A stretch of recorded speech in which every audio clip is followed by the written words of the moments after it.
il y a un numéro fiscal qui est fondamental aux États-Unis pour les entreprises, c'est le numéro EIN.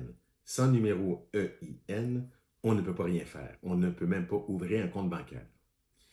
Pour obtenir le numéro EIN, il y a deux façons. Une qui nous permet d'obtenir le numéro en 2 minutes. L'autre qui nous permet d'obtenir le numéro en 10 à 15 jours. Vous allez me dire, j'aimerais mieux l'obtenir rapidement. Donc, pour pouvoir l'obtenir en 2 minutes seulement, il faut que le signataire du formulaire gouvernemental qui permet d'obtenir le numéro EIN ait un numéro de sécurité sociale américain. À ce moment-là, on est en mesure de faire la demande en ligne directement sur le site gouvernemental du IRS, Internal Revenue Service.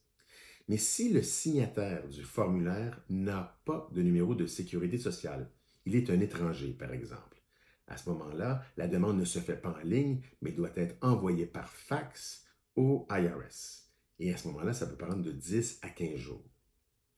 Mais il y a beaucoup de problèmes qui sont rattachés au fait de faire la demande par fax.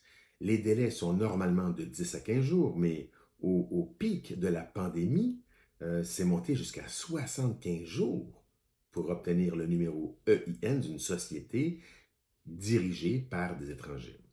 Alors, ce qu'on voit souvent, c'est pour une corporation que vous nommiez une personne comme secrétaire adjoint ou secrétaire. Autrement dit, que la personne en question ait un poste d'officier. Il faut que cette personne-là ait un numéro de sécurité sociale américain.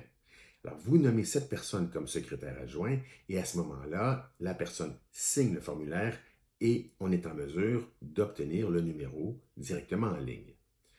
Sinon, il faut faire la demande traditionnellement par fax, non seulement avec les délais que ça comprend, mais aussi avec les risques d'erreur. Quand vous faites la demande en ligne et que vous vérifiez tout, la lettre que va émettre le IRS comporte le nom exact de la société.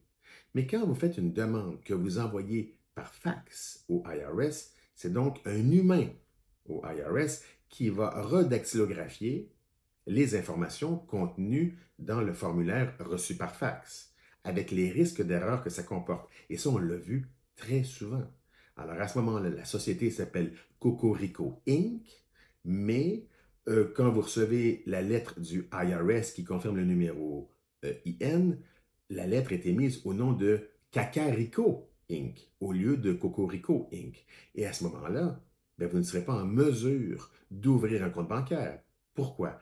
Parce que le certificat de création fait état de Cocorico Inc.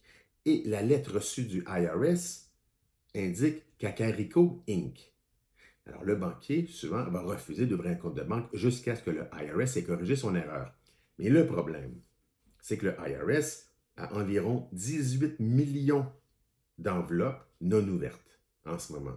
Alors, ça veut dire quoi? Ça veut dire que si vous faites une demande de correction du nom, ça peut prendre jusqu'à 9 mois pour que le IRS corrige son erreur.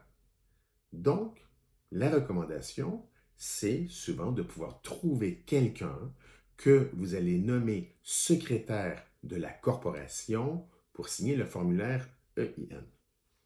C'est très bien pour les corporations. On a cette façon de pouvoir obtenir le numéro plus vite. Mais ce n'est pas la même chose pour les LLC, Limited Liability Companies.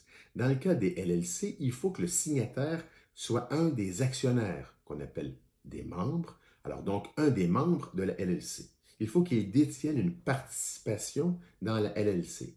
Alors, ce que font certains clients, c'est qu'ils vont octroyer une action à une personne de confiance et cette personne-là devient donc membre avec une action et peut à ce moment-là signer le formulaire avec son numéro de sécurité sociale américain.